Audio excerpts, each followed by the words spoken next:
Good evening, ladies and gentlemen. It is Thursday, March 22nd. I would like to call this regularly scheduled meeting of the Planning Commission to order. Can we have a roll call, please?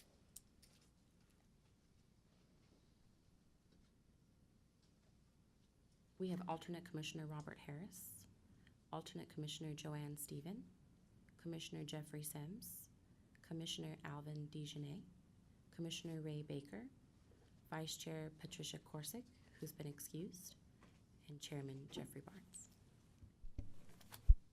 Are we supposed to acknowledge that we're here? We'll let the record reflect that she read those off, acknowledging you're all here. We're all present. Thank you.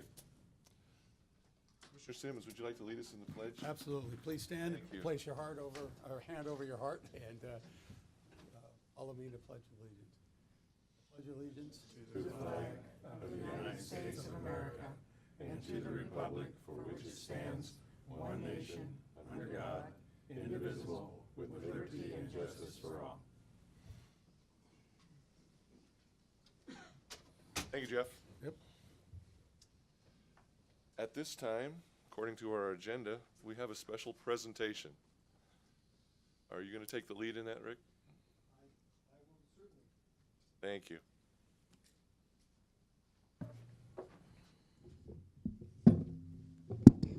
So I'll certainly take the lead, but I'll defer to you or any other commissioners that may want to add any comments later as well. I'm sure we'll have something to say. Okay. So this evening, I'm the Acting Community Development Director, Rick Sansmeyer, for the record, and I just want to welcome everybody here this evening and the commission themselves this evening as we take a second to recognize one of our outgoing commissioners. I'd like to invite outgoing Commissioner Brian Lowell up.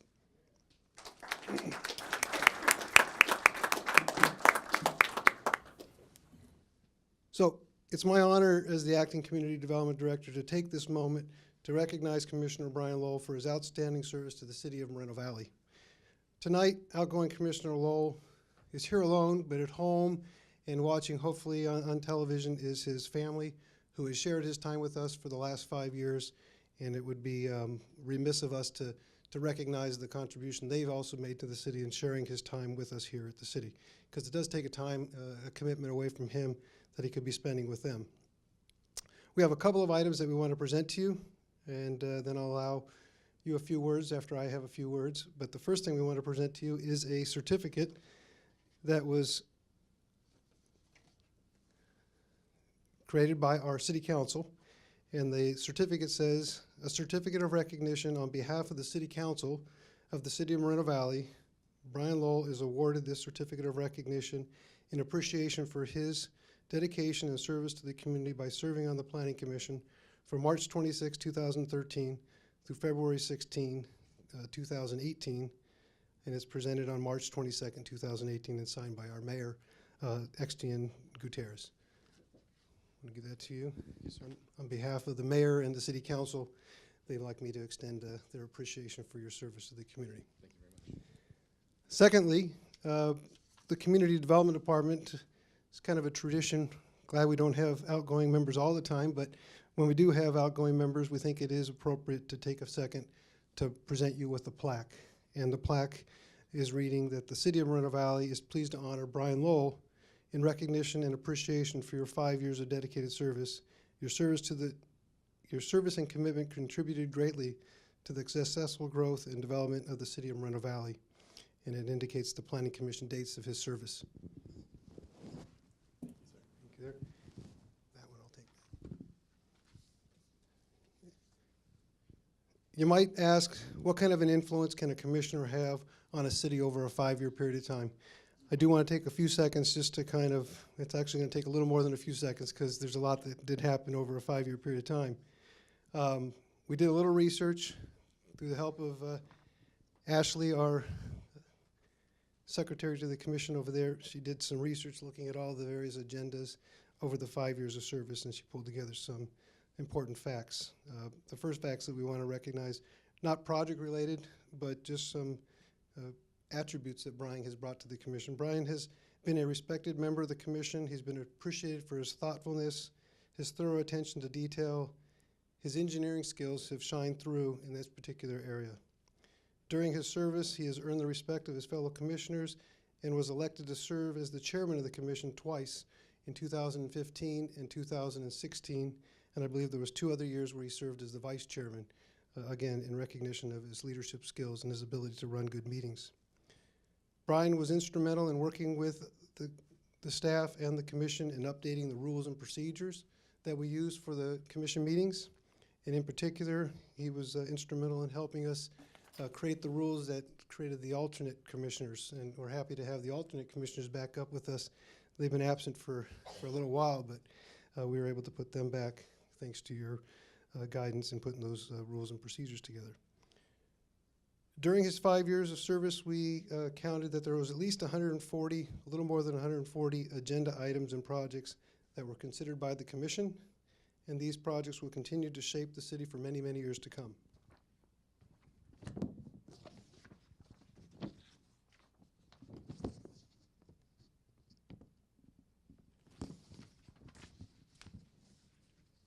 This is the part where I said it was going to take a little more than a few seconds to kind of recognize the things that he has contributed to. Some of the unique projects that you have had the opportunity to work on and that we will benefit from is our new housing element, which is still in place through 2021, but it was adopted back in 2014. The SR 60 corridor study, as we continue to look at items going in and around the 60 corridor, the 60 corridor study is something that we still rely on to help us with those considerations. The bicycle master plan came to you in 2014. The Nason Street corridor study, which is about a 3-mile segment of Nason towards the east end of town that covered about an 1,800-acre area, was done in 2015, and it is still a document that we'll be relying on and looking for subsequent phases of planning and study. The comprehensive development to our municipal code was done in 2016. There was many items in that particular update, so I won't go into those details. And then every year, we had annual consideration of the capital improvement program that the city adopts within its budget. On residential projects, some communities, I can just note here in 2013, we had a CV communities, which is 159 unit development. We had the Habitat for Humanity's homes in 2013. Another CV communities, another 115 single-family homes in 2014. Oak Park Partners up off of Box Springs Road, which is now is grading and under construction, was approved twice, once in 2014 and then through an amendment in 2015. Nova Homes is a 121-unit development approved off of Cactus in Paris in 2014. The Beezer Home Track over by the Stone Ridge Shopping Center is under construction today. I believe that has about 272 units, and hopefully we'll have occupants in those residences pretty soon. That was approved in 2016. The Rocas Grandes, another large apartment project, over 400 units, approved in 2016. Some of the non-residential projects you've had some influence on was the St. Christopher's Church Master Plan, approved in 2013. The Towngate Specific Plan has been amended in 2013. Miller Jones Mortuary, look back in 2014, and we're actually still working through some of the details to have that project under construction. So it is a fledgling part of our community. The Towngate Development Agreement was amended in 2014. An El Pollo Local restaurant was approved in 2015 and has been built. You can go and enjoy good food there off of Paris Boulevard. The Corridor Project, one that our economic development team and the community development department worked very tirelessly, but then through the leadership of the Planning Commission was approved. It has multiple components to it, including 2 hotels which are under construction, a gas station, and 3, I believe, service retail pads that are all underway at Day and Eucalyptus. The Alta Vista Public Charter School expansion in 2017. Another hotel, Fairfield Inn in 2017, is also just now getting underway. And the most recent non-residential project that came before you was the Majestic Medical Office, Urgent Care, and Assisted Living Campus off of Nason Boulevard across from the Riverside University Health Systems. And that was approved just here in the early part of 2018 through the Planning Commission, and we're looking forward to that one being built hopefully in the near future. Industrial projects, which the city gets a lot of recognition for, but I'm only going to highlight a few of them here because there's so many that we could. The Aldi Distribution Center was approved in 2014. The Prologis development off of Eucalyptus Street, which is under construction now, 1.5 million or almost 1.5 million square feet of new development was approved in 2014. First Nandina, a large developer who builds industrial projects in the south end of town, got an approval for 1.4 million square feet in 2014. That one also is under construction now. Moreno Valley Modular Logistics, another 1.1 million square feet, approved in 2015. And then the monster of all of them was the World Logistics Center, which took a great leadership. Well, he was the chairman. That's an opportunity for up to 40.6 million square feet of hopefully logistics development at the highest quality possible, approved in 2015. A few other things, many wireless cell towers. The County Department of Public Services office building off of Heacock was approved in 2014. A Les Schwab tire store in 2015. And then one that just got through our city council this past Tuesday night, the commercial cannabis land use regulations. And so all of those contributions are well underway. They're helping us from an economic standpoint. They help us from attractiveness to people that want to move here, people that want to do business here. Those are lasting contributions you've made to our community. I want to just take that moment, highlight some of those, and thank you for the time you spent with us. Thank you, sir. Going to give you a few minutes, and then you can turn it over to our...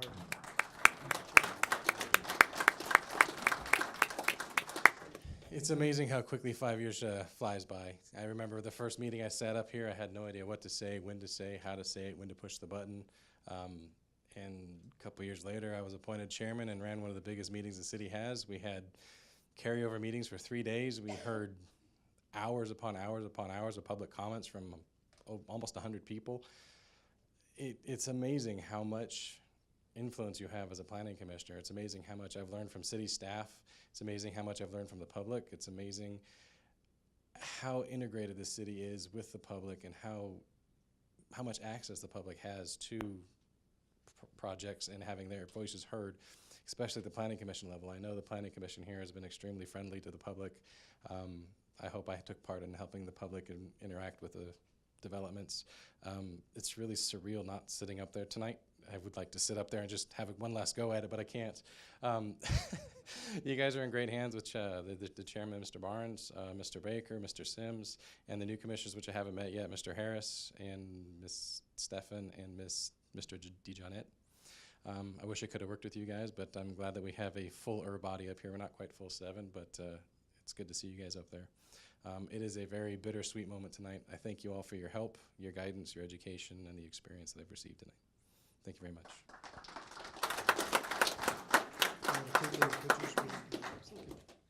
We'll just take a quick second if you want to take a few photos with the chair and the other commissioners, but also want to give you a chance to say anything you guys might want to say.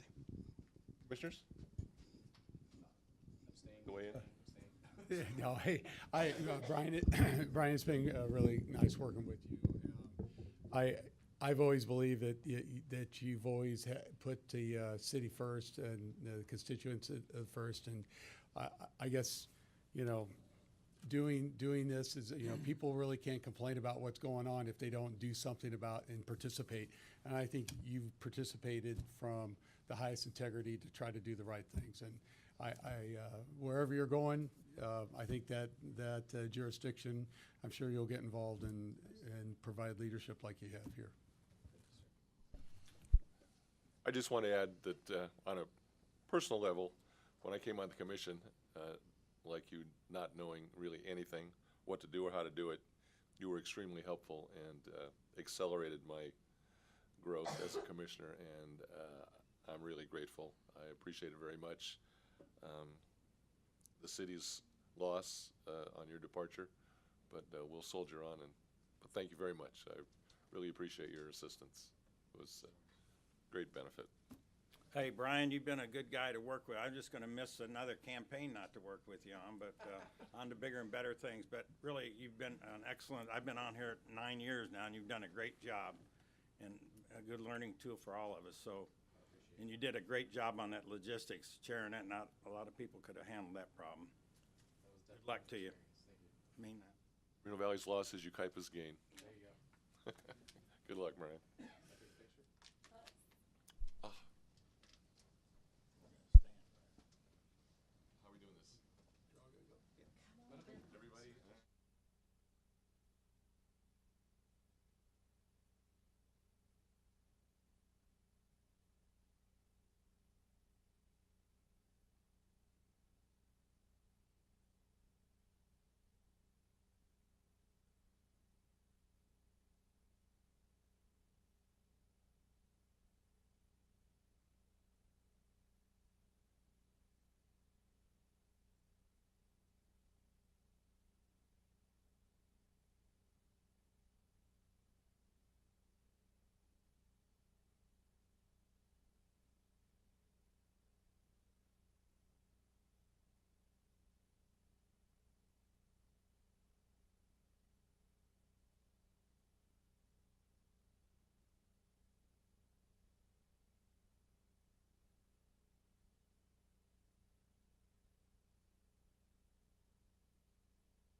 Thank you, Rick. Very nice. Well done. Moving on. Next item on our agenda is the approval of the agenda. I'll move to So- approve the agenda. Mr. Baker moves. You have a second? I second. Okay. Commissioner DeJohnette seconds. Please vote.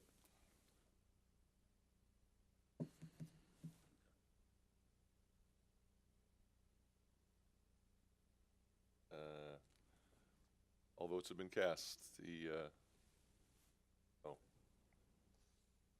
Motion passes 6-0. Thank you.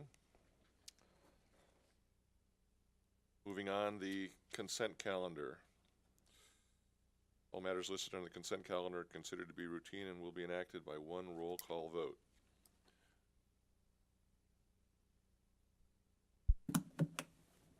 No items on the consent calendar. Next item, approval of the minutes. The regular meeting of February 22nd, which I Chair, if I might, was just not for a moment, present. for the sake of the new commissioners, just to let you know how the minute approval process works, you are all welcome to vote on the approving of the minutes. Traditionally, if you're not attendant at the meeting where the minutes are referencing, you can still vote to approve them. Perhaps you've watched it on TV or you had a chance to review them independently, you still can. If you are completely unfamiliar with it, it's traditional to abstain from the vote on the approval. If there isn't enough people to approve it in this meeting, it'll simply kick to the next one. All right,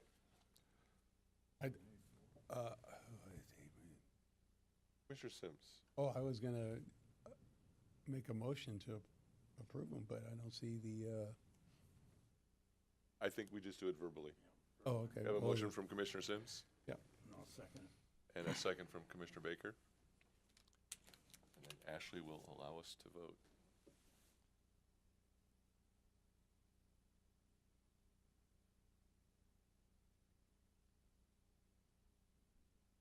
Motion carries 5-0 with one abstention.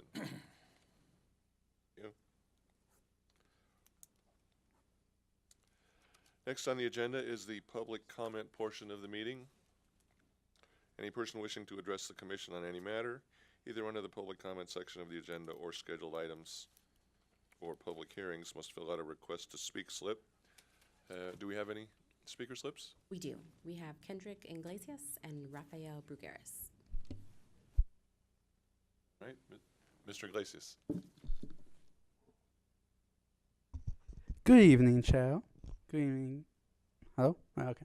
Good evening, Chair, chair members, good evening staff, and good evening everyone else. I was going to say, oh, I am back last summer for class assignments for class Guidance 41. My then major was urban planning, and I first started watching the council meetings, not the council meetings, but the commission meetings last May on YouTube after it got posted. And when an assignment came on my Guidance 47 class, it was an assignment to interview people on your prospective field, like where you want to work on. And I wanted to like work on planning, like maybe I was like looking at myself, maybe designing the future of railroads, like maybe the future transportation systems. And then when I came to the city on July to ask if I could like have a, if I could like tag, I think I have no idea, I forgot what it's called, but it was like I was interviewing someone who already is working in there, and I was like hoping it was going to be Lowe, former chairman Lowe. And then, but I got someone else. Even though you're good, we're good. It was actually a very good conversation. And then,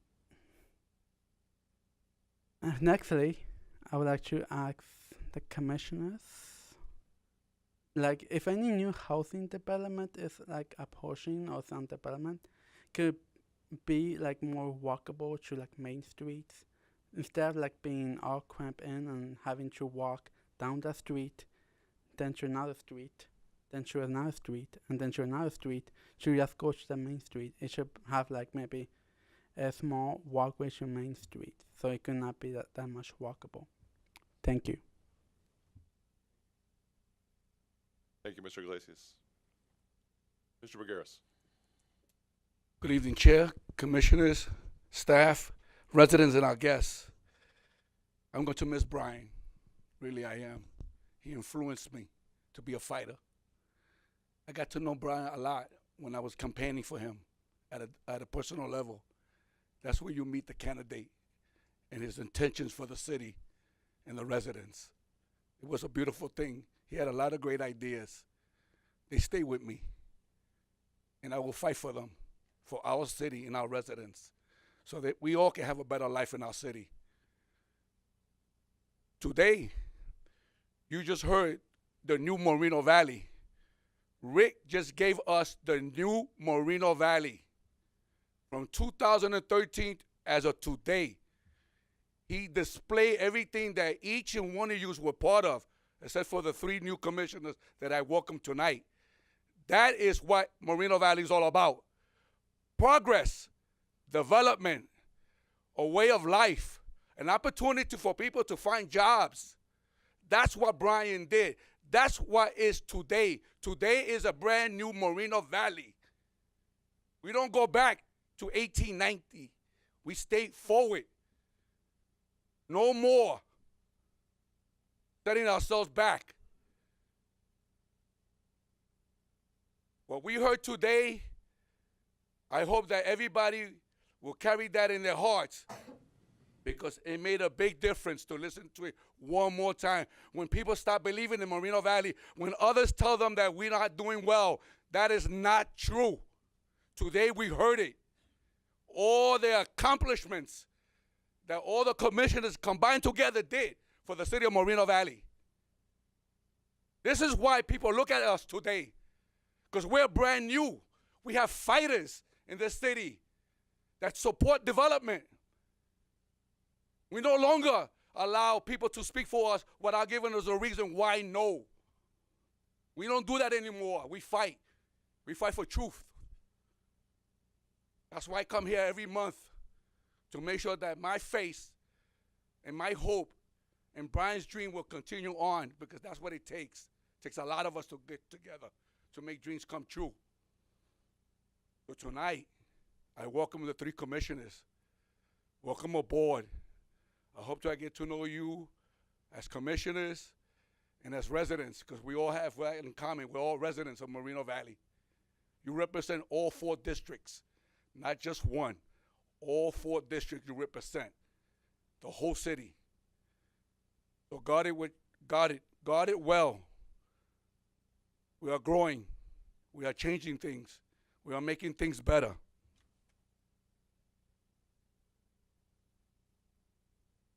Thank you, Mr. Bergaris. Any other public speakers? Not at this time, no. Thank you. All right. Next on the agenda, non-public hearing items, of which there are none. So we come to the public hearing items. Case item number 1, PEN 160013 through 0015, general plan amendment, change of zone, and a specific plan amendment. The applicant is LCG MVF LLC. Do we have a staff report? Yes, we do, Chair Barnes. Chris, excuse me, Ormsby, our senior planner, will be presenting this item. Thank you. Good evening, Mayor Barnes, members of the Planning Commission. Thank you for the promotion. Oh, I'm sorry, Chair Barnes, members of the Planning Commission. I accept.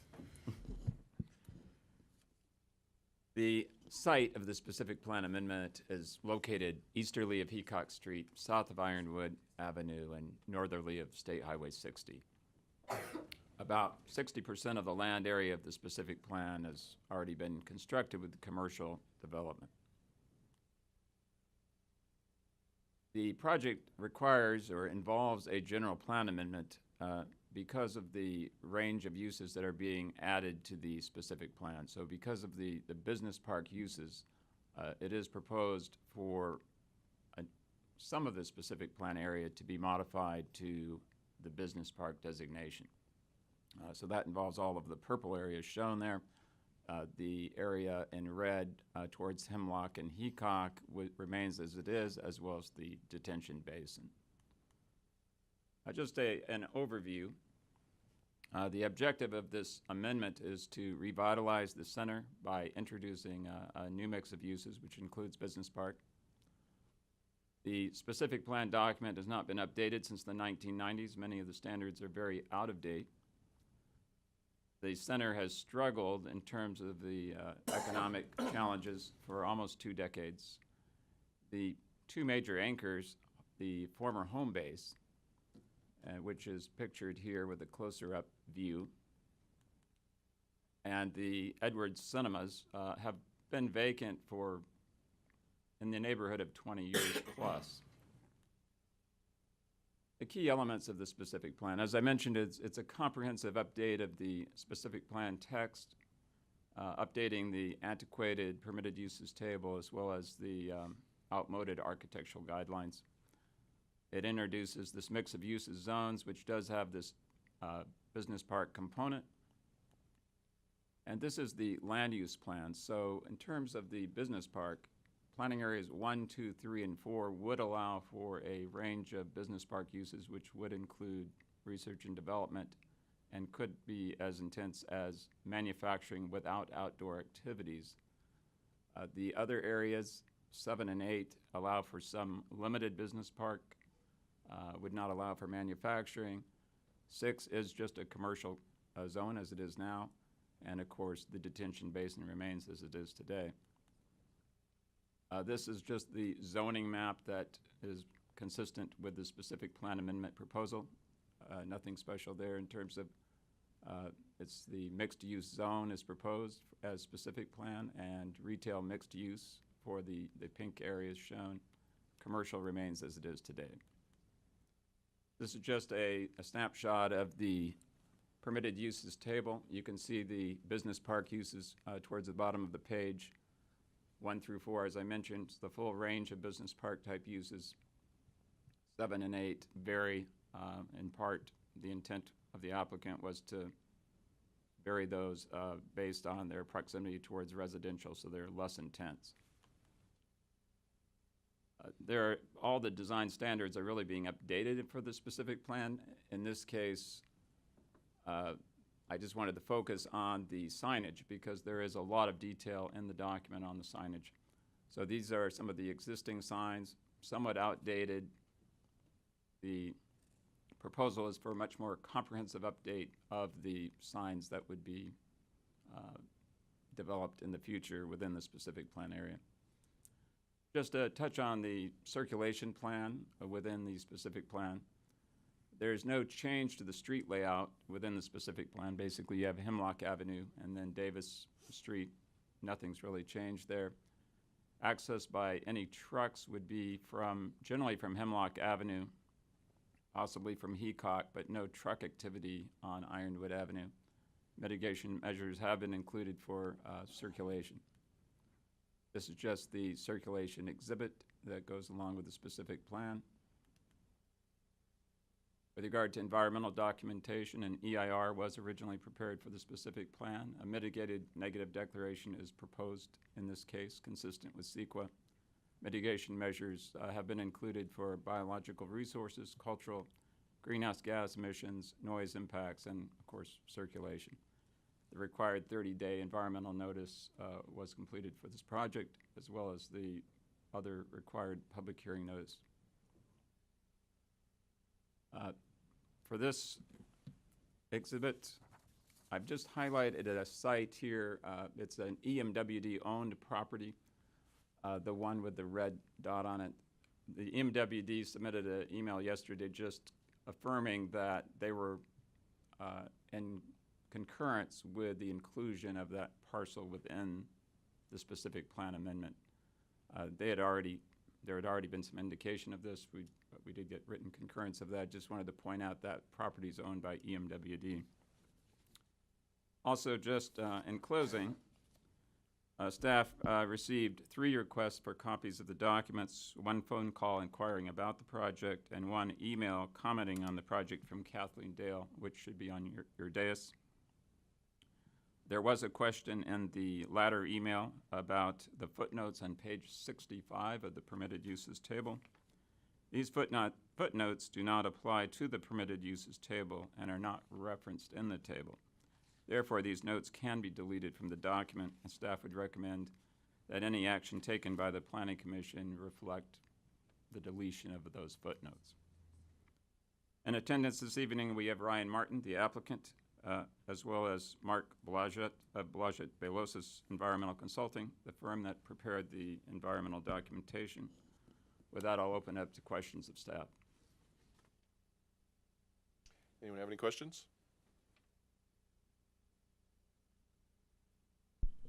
Well done, Chris. I have a question, and it has to do with the proposed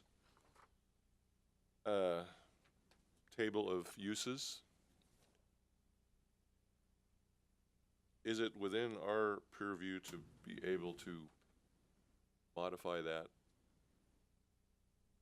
Make some specific changes that would apply to this application? It certainly could be something that's discussed with the applicant if there's an interest on the part of the Planning Commission to relook at some of those uses. I don't want to get into specifics, so I was just curious whether technically that is an option to us. Yes. Okay, thank you, Rick. Right.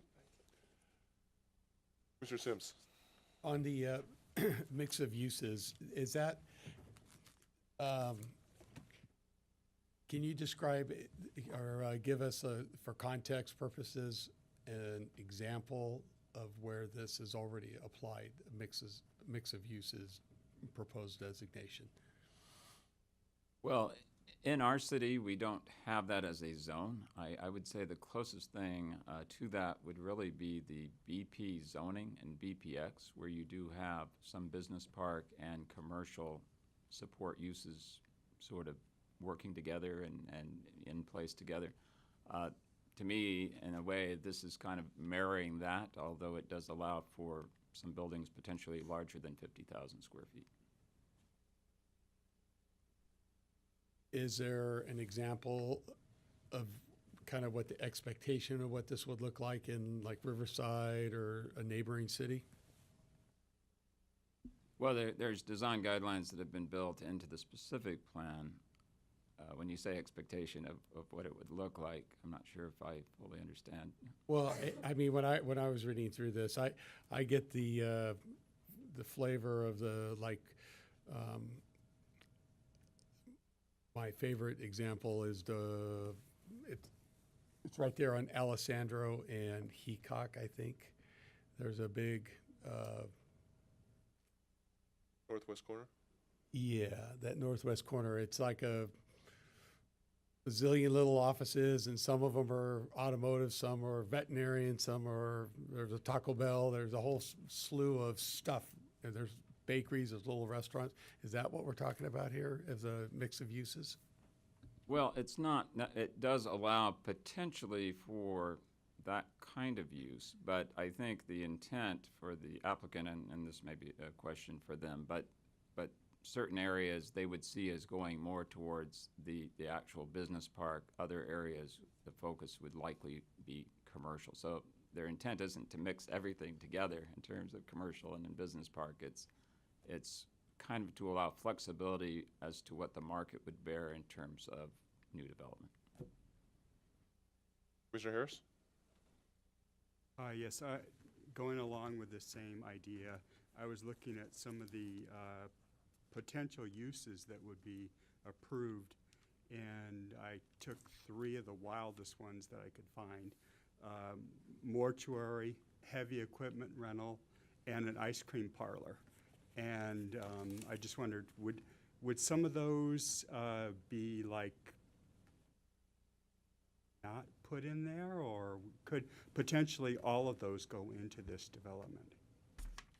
Well, potentially, some of those heavy equipment rental, I notice, is only allowed in certain categories.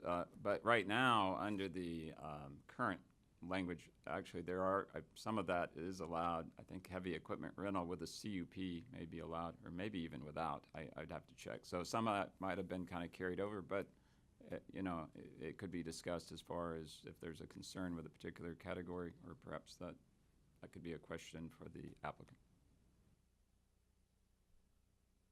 I have, oh, go ahead, Rick. The simple answer is yes, that mix of uses could exist. The way that it is written, it is giving the applicant the flexibility. The challenge will be when each of the individual applications come in is trying to evaluate the compatibility of those uses against each other.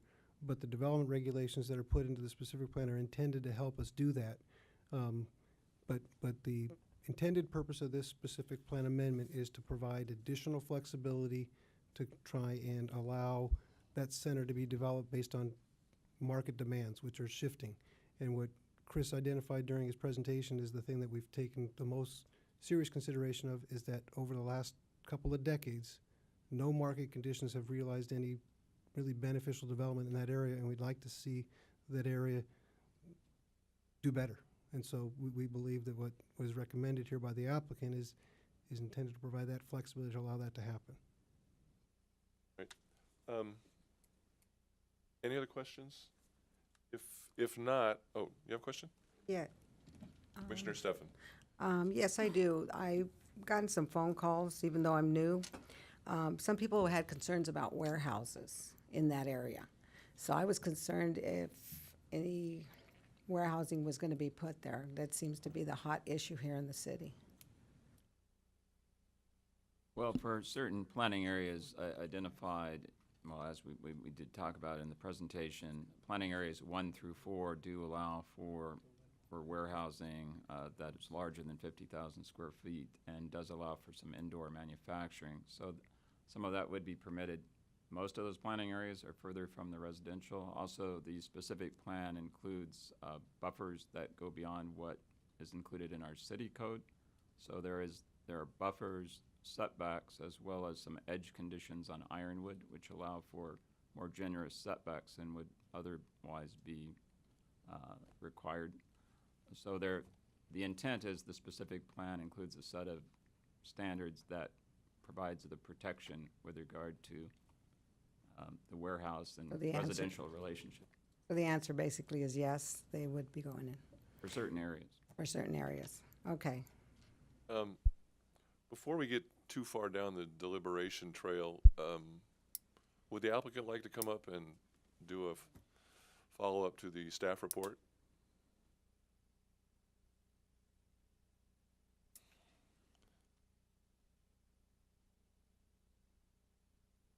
Everyone, Chair, Commissioners, staff.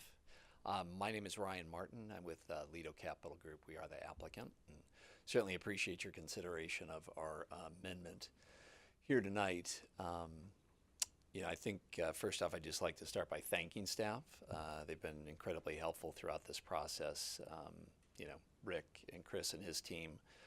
It's been a very collaborative effort, along with Mike Lee, as well as the economic development team. They've been a great resource, and this has been very much a collaborative effort, and the input that we've gotten from staff has been considerable in this process. So Lido Capital Group, we are a long-term owner of real estate, make long-term investments, diversified real estate company, and this is a long-term investment, one that we're super excited about and think there's just a great opportunity here in the city. Having said that, I don't know if any of you have had the opportunity to be out at the property here recently, but it's obviously in a very blighted state, and as Chris alluded to, it's been that way for the better part of 2 decades. Has a lot of inherent challenges with the property. What we've put forth here today is something that does provide for flexibility. I would argue that in terms of the development and what we're planning to do there, it's really all about employment and services and how those two work very well together. To drive the service business, you really need to have employees there for daytime, traffic, dinner traffic, breakfast traffic, all of those things. And in turn, to drive employment type, development, you need to have the service business. So the project is, frankly, the majority of it's built out. Most of the infrastructure is already in place. The intent for us is to renovate the majority of the buildings that are already there, which again represents about 60%. The balance would be new structures that would be developed. But at the end, this is going to be a first-class master plan business park. Certainly there are a few uses there. I think you referenced a mortuary. That is certainly not the intent. We do have a property here down on the far right-hand corner where it labels the RMU. That is an interesting property in that you've got a drainage, or I should say a significant storm drain pipe, and in addition, a sanitary sewer pipe that run across that property. So it renders certain portions of it less developable. But we frankly see this as a master plan project. We're likely to have hotels. We're going to have businesses. We're going to have more restaurants. So that's really the focus of it. It's more of an area where the residents of Moreno Valley can work, and they can get services, food, all of those things together. So. And I would say, too, the reference as it relates to business park or industrial properties, in the marketplace, as you're seeing, many of the transactions that you've approved, those are much, much larger transactions, much larger spaces. When we're talking about this, we're talking about small businesses. Frankly, again, there just isn't a significant amount of land, but we're ideally looking for flexibility. This is a project that has suffered for, again, the better part of 2 decades, so to not have flexibility going forward, is really challenging. We don't know. The world is changing. There's a lot of disruptive things going on with technology. Not sure if we're all going to be in, autonomous vehicles here in the next 5 or 10 years. So it's hard to know what the future holds. But what we do know is what the past is. And this property has struggled, significantly over the past 20 years to be in the state that it's currently in. So again, we're super excited about it. We think it's an incredible opportunity. We think this is the right thing to do, and having that diversity of uses is really going to have a synergistic effect and promote, again, a very, very successful development for the residents of Moreno Valley. Thank you. Are you guys new to the property? We are new to the property, correct? Oh, okay. Yes. Yep. So happy to answer any questions. I will say this too. We did 2 public outreaches. We held 2 neighborhood meetings, and while they were lightly attended, I will say that those that did attend were very supportive of it. We have a couple of those neighbors that are here today to speak on behalf of the property, and then we've also got a couple of our consultants here as well. So, thank you. Great. Any questions? Any other questions of the applicant? No? All right. Okay. I just wanted to ask, there was reference to demolition of certain, and it wasn't specific. Is there any? I think the only property really in question is the movie theater. It's the old Edward Cinema movie theater that's there. So, there's ways that we feel that we can repurpose that building, but it's not an easy thing to do. There's probably, in terms of all the buildings that are there, that's the only one that's a question mark. All the other buildings are fully functioning. They're just very poorly leased because the property overall is in very much a state of disrepair. But that's really the one that may ultimately get demolished. We have confidence that we're going to be able to repurpose it, reuse it, but that was probably a reference to that. Thank you very much. Else? Thank you very much. Great, thank you. At this time, let's open the public hearing. Do we have any speaker slips? Yes, we have 5. We have Mark Blodgett, Joe Mayer, Kendrick Iglesias, Rafael Brugueras, and Jan Sapardo. Mr. Blodgett.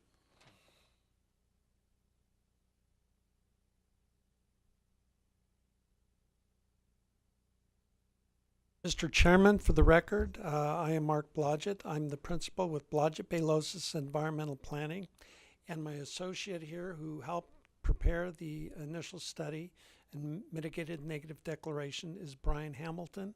We're here to answer any questions you might have, and we will sit down and let other people speak, and then we're more than happy to address the commission.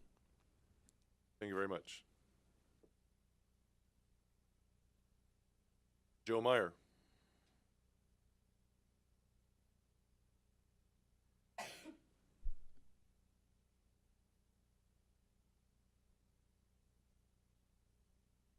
Commissioners, my name is Joe Meyer. My company is Pacific Retail Partners, 1949 Arroyo Drive, Riverside, California.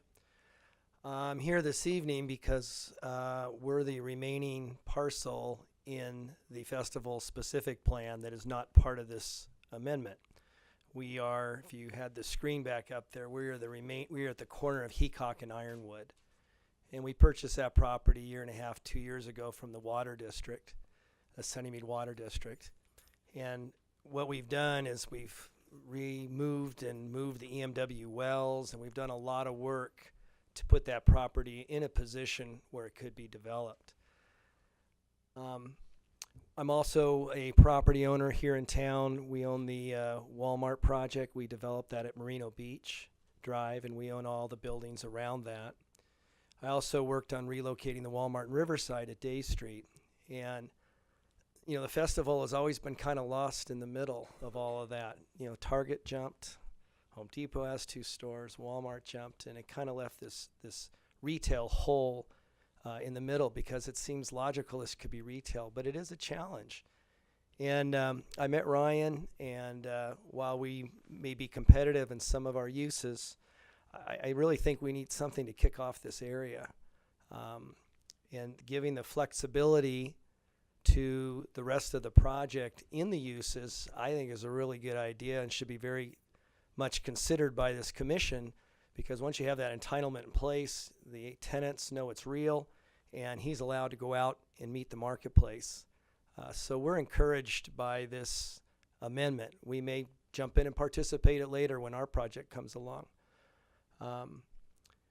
But just wanted to encourage you to give this very, very serious consideration. From our part as being contiguous to their project, we've talked to them about cooperating together on signage and some other parts of our project. So we're encouraged, and we really need one thing to kick this off, and we really think this might be it. So I thank you for your consideration, and I'm here if you have any questions of me.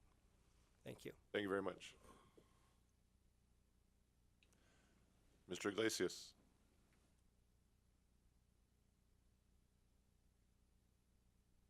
Good evening. As a former resident of Nita Drive, I grew up next to this development. I remember when I was a kid, I would go to, there was a opening in the fence, and everyone would go in there, just see. I remember hiking down there, going down the basement. I remember riding my bike behind the huge, there would be this parking lot behind the huge warehouse with I would like write as fast as I can and then break it slow. I just wish that make sure you make the right decisions on this project because I grew up right there and I would like to hate to see if it's like the wrong type of project. Thank you. Thank you. Next up, we have Mr. Bergeras. Good evening again, Chair, Commissioners, staff, residents, and our guests.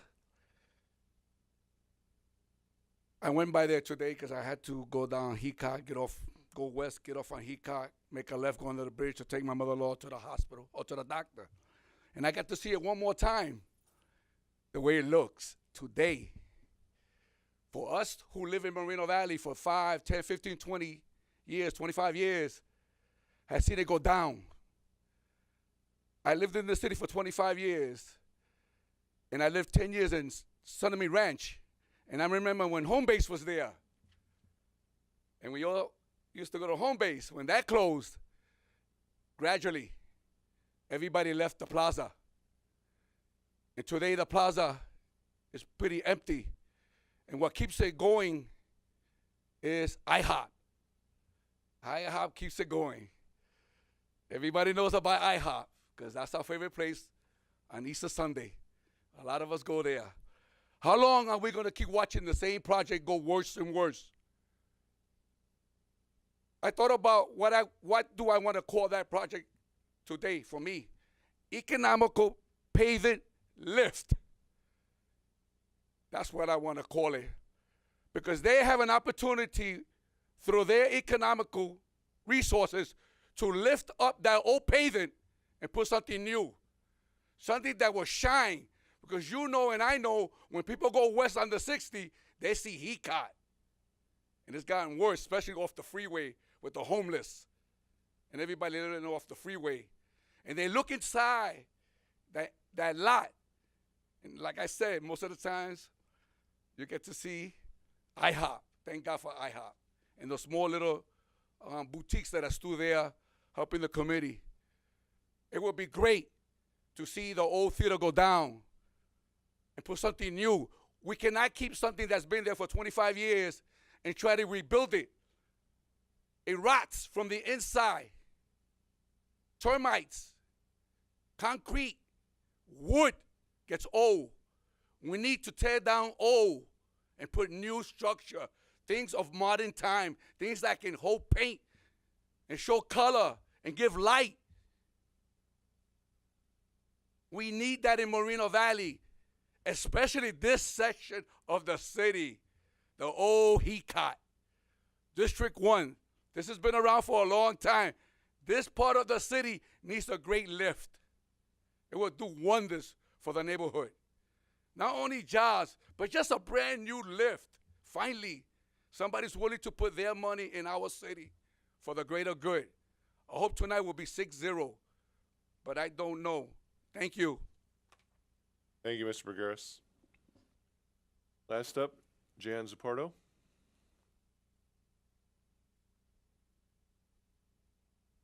Good evening.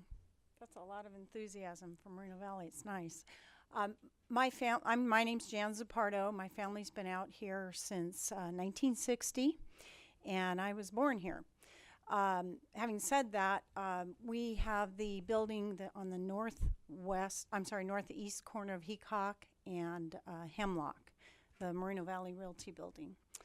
I remember the day they tore the streets in to put Hemlock in all the way to build the festival.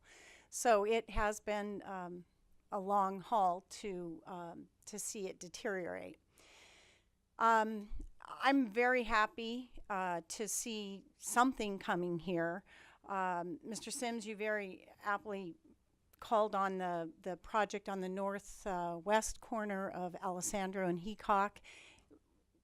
To have those uses, I would think that we'd never go backwards and have something looking like that at the festival. I think it's going to be a little bit different, not a hodgepodge like that. But in any case, very happy to see something moving there besides homeless people. I would urge you to approve this, and thank you. Thank you very much. Any other speakers? No, sir.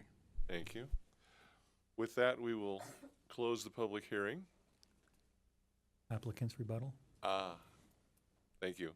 We'll leave the public hearing open and let the applicant rebut if he would like, if he so chooses.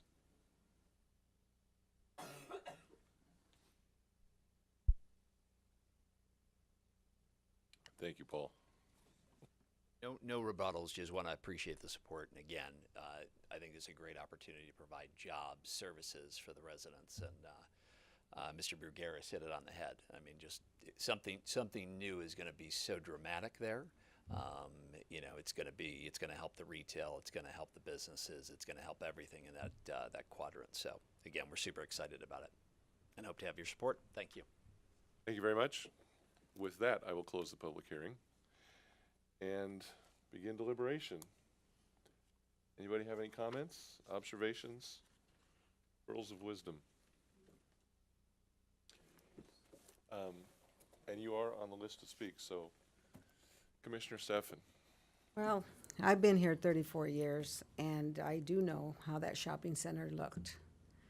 And actually, 34 years ago, it almost was the mainstay for going to the theater, going to home base, getting all your building products, because, you know, you buy homes, and mine was a new home, and we had to get a lot of things to do our yards and everything like that. And I went to that movie theater with my children, and it was kind of sad to see it go down. Ever since home base, the main anchor left, it just seemed to go south. I was waiting for something to be put there. And it was a nice little shopping center at one time, and I hope it does come back. I really feel that it would be a good thing for the city. I really do. So that's all I want to say. And looking at everything, I have full confidence in the staff of doing everything they could to make sure that everything was done properly.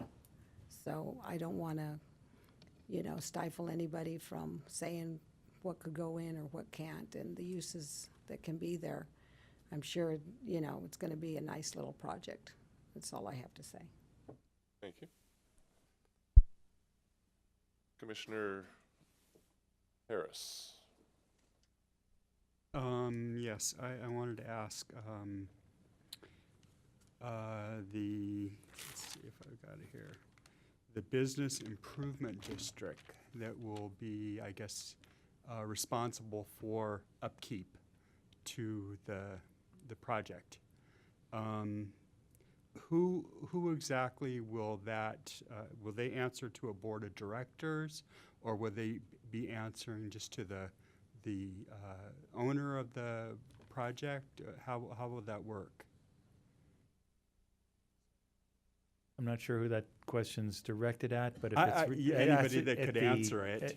We might have to open up public testimony again if you're going to be asking that question and taking in new evidence. So if there's questions still for the applicant, then I would just recommend we reopen public testimony and have those question and answer, and then come back to deliberation. Don't hesitate to ask the question. If it's important for you to ask the question, we just need to go through the procedure. procedural. That's all we're asking. So it's Okay. it's not inappropriate to ask the question if you need I that would information. still kind of like to know. All right, that being the case, we'll reopen the public hearing and hear from the applicant. Thank you. My name's Tom Brightcruz. A BID, a public improvement district type of situation, is generally a special district, and they are formed with the intent of managing the signage, managing the landscape, other things that are not within the public right-of-way necessarily. And generally, it's a combination of working both with the owners and with the city, because you can do it either as a HOA type of situation where it's strictly all private, or it can be done in combination with a public agency if you were going to tax various properties through an assessment process type of thing. So bids, as they're referred to, business improvement districts, can be a combination of either or type of thing. But the oversight isn't singular in its actions and stuff. It's generally a combination of the owners with the business properties themselves, because obviously they have a vested interest in accomplishing that. If the city wants more control, if you would, or more input, they could actually request that it be formed as a public agency bid type of thing, where it's then a combination of the two. We have found, because again, special districts, I worked here at the city for 25 years and managed special districts administration. So it's kind of, I have an understanding of what goes on. But the the process can be a combination of either private, public, or just private. So. Okay, thank you. Thank you. With that, we will, thank you. Any other questions while we're in public hearing mode? All right. No questions of the applicant. We will close the public hearing and return to deliberation.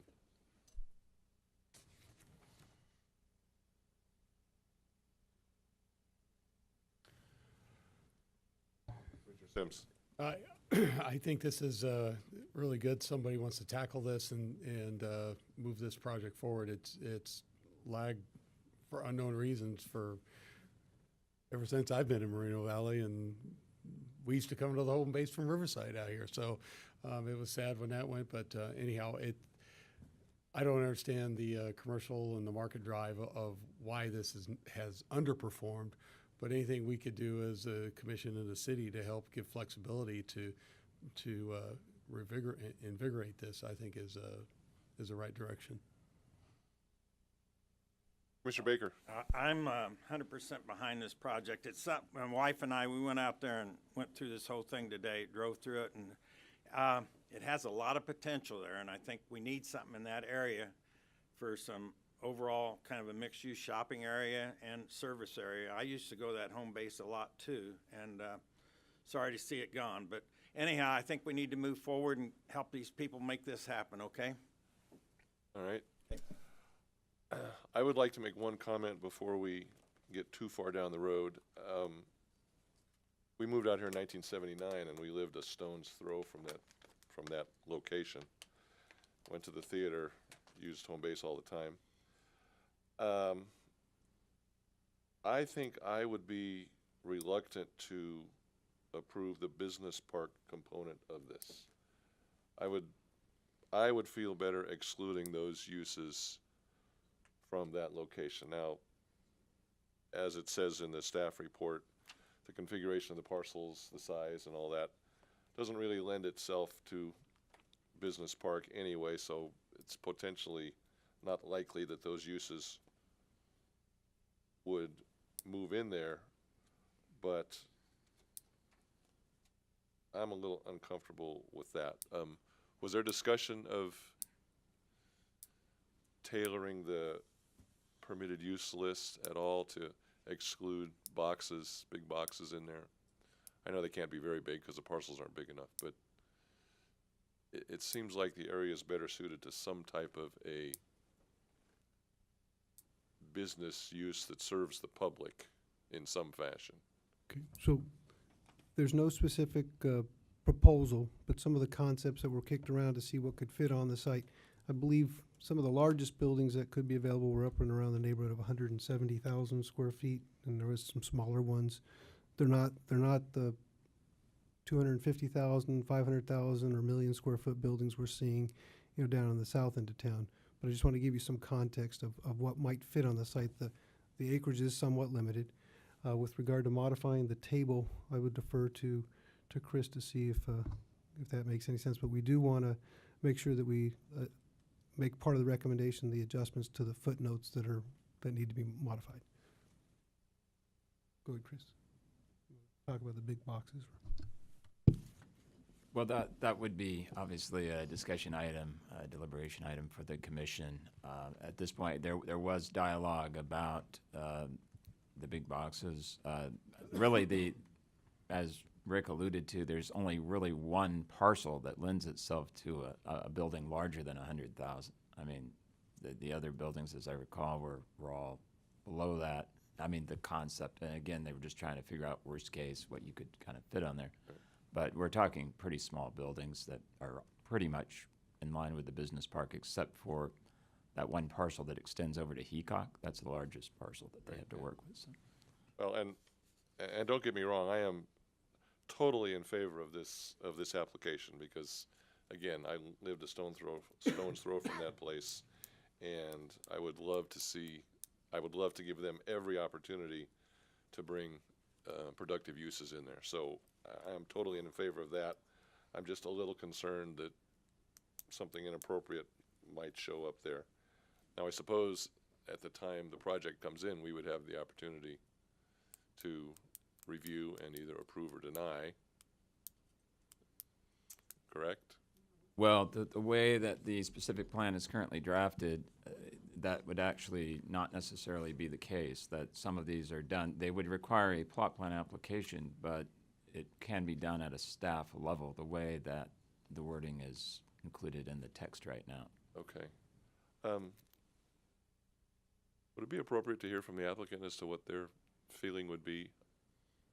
I know we'd have to reopen the public hearing. Yes, and when you reopen public hearing, you also reopen the opportunity for public speakers as well to speak on the new testimony if they hear that. So I just want to make you aware of that as well. Well, is anybody interested in hearing from the applicant as to their opinion of what I'm suggesting? All right. If that's acceptable, then can we reopen the public hearing and bring the applicant up and have a discussion about that? Is that appropriate? Yes, and then I would just advise to ask if any public speakers would like to comment on that again. Yeah. All right. Well, would the applicant come forward and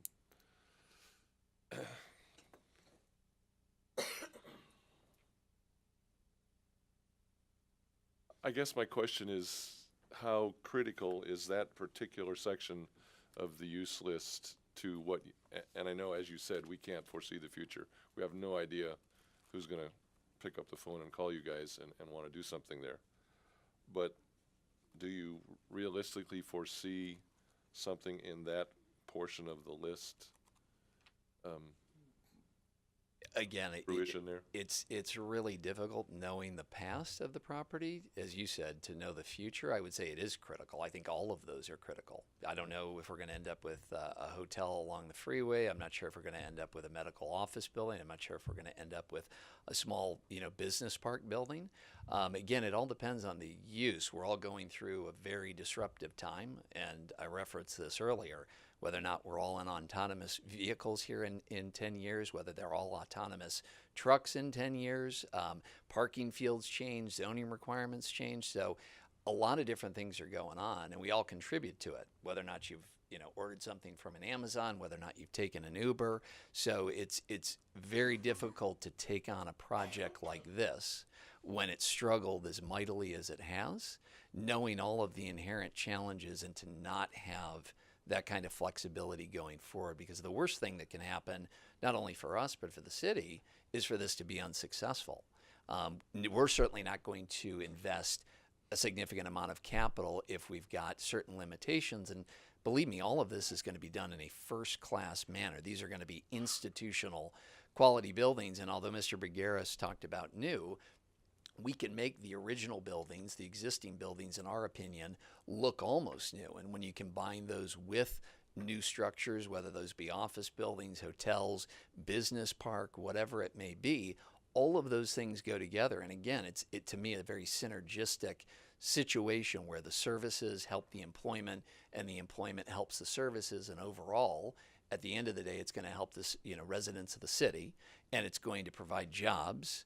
And it's going to allow, hopefully, for people to work closer to home and have those services closer to home at the end of the day. So for us, it is imperative that we have that. That's why we've designed it. That's why we laid it out with all the flexibility that it has. Again, we just want this to be successful at the end of the day. So. All right. Thank you. Thank you. I certainly agree that we don't want to tie their hands in any way. I guess, and it's not a deal breaker to me. Oh, before I go too far. Yeah, I'm deliberating. Thank you, Jeff. Any public comments on what we've just heard? Mr. Bergaris. Good evening, Chair, Commissioners, staff, residents, and guests. The one thing I've learned in this chamber when I come to the Planning Commission meetings, that the commissioners have the power to approve and disapprove. You mentioned it earlier. The plan has to be drawn to see what goes in that lot. I would like to see a hotel, personally speaking. That would be nice on Ironwood and Keycott. That would brighten up the whole neighborhood right there, if that was possible. I don't know. I don't know if there's going to be a medical center 3 stories high. A lot of people like to use the word warehouse loosely. But we live in warehouses that are called homes, houses. We shop at Home Depot as a warehouse. We go to Costco as a warehouse. Lowe's is a warehouse. I like to call buildings like large buildings because we never know what they're going to look like. Especially if they put a lot of beautiful glass and they paint it wonderful. It'll make that corner look good. Whatever goes, I hope that he keep his promise. Because we'll see him again when he brings his plans. And I'll be here hopefully. And I'll tell him the truth. And we'll tell him the truth if he don't keep his promise. But let's go ahead and approve this project. And if that's the last thing they're going to build, well, that's great. At least everything else went in. Let's get that done. We want that place fixed up. So Moreno Valley, the center of Moreno Valley, because that's our Sunamy Boulevard. That's our home. That is Sunamy Ranch. That is our heritage. Should be fixed up. Thank you, Mr. Bergaris. Any other public comments? Mr. Iglesias.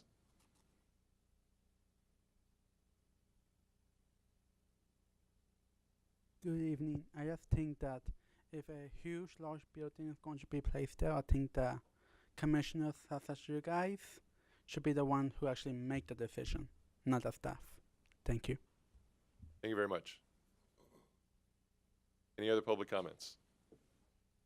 Seeing no hands go up, we'll close the public hearing and return to deliberation. I have Mr. Harris. Would you like to speak? No? All right. All right. Anybody else? Well, I get where and I read the one of the comment letters that came in about the big boxes and stuff like that. But this, I mean, just from the geometrics of the building and the pre-existing investments made with parking lots and the buildings and so forth, there's not a lot there to. Right. In it, if there was, I tend to agree that there's not as many small shops anymore. Even people shop in big boxes, or now you just shop in the world of the internet and it comes to your front door. But anyhow, I do think flexibility is the primary thing here, and let the market drive what to have some economic success. And I agree. It's not a deal breaker. I guess just kind of in general, I'd be disappointed if something went in there that didn't somehow serve the public. If it was just trucks coming in and out, and, just because of the location. But we'll deal with that when and if there's actually a application. So. The market. Yeah. As I say, not a deal breaker. I just wanted to bring it up. So, any other comments? Well. Yeah, I just think it was a good point to bring up because, but like you said, it's not a deal breaker. That area needs to be revitalized, and I think it's going to be something that's going to drive the market, and basically that's what we need in this town. No, So, I totally agree. yeah. Right? No speakers in the queue. I think we either entertain a motion or Anyone? Yeah? New commissioners.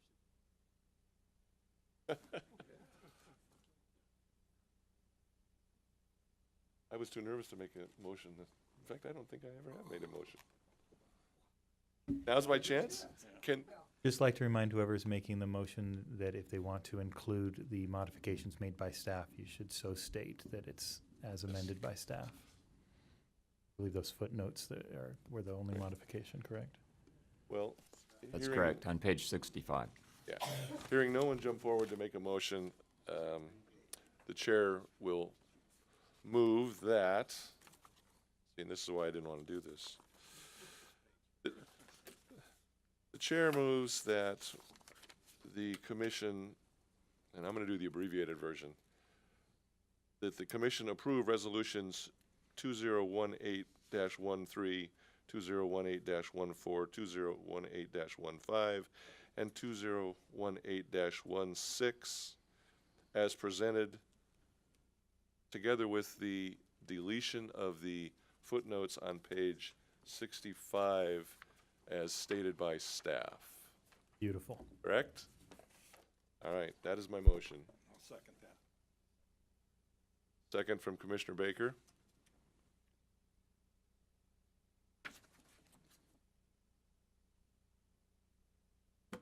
Oh, I don't get to vote.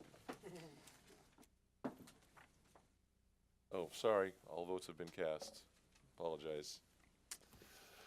Motion carries 6-0.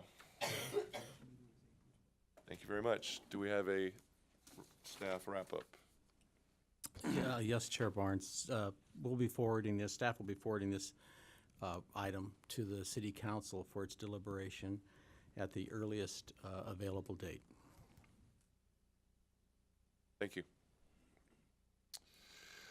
Let's see, going back to our agenda, other commission business? Do we have any? I have none. We have nothing on the agenda. All right. Any staff comments? Same answer? None. All right, planning commission comments, planning commissioner comments. I think it's great. We're getting almost a full dais. We're moving, things are looking up again, so this is awesome. Exactly. And welcome. Look Glad- forward to working with all of you. Yeah, I second that. Welcome, you guys. Appreciate your help. Glad to have more seats filled up here. And with that, I guess we will adjourn the meeting to the next regularly scheduled meeting of the Planning Commission on April 12th, 2018, 7 p.m. in these chambers. One simple comment, I know that we're off the record here, but the first meeting in April is always the meeting where the commission selects new chair and vice chair. I should have mentioned that. So put your thinking caps on. We have to vote. All right. Thank you, Rick. All right. With that, again, we're adjourned. Good night, everyone.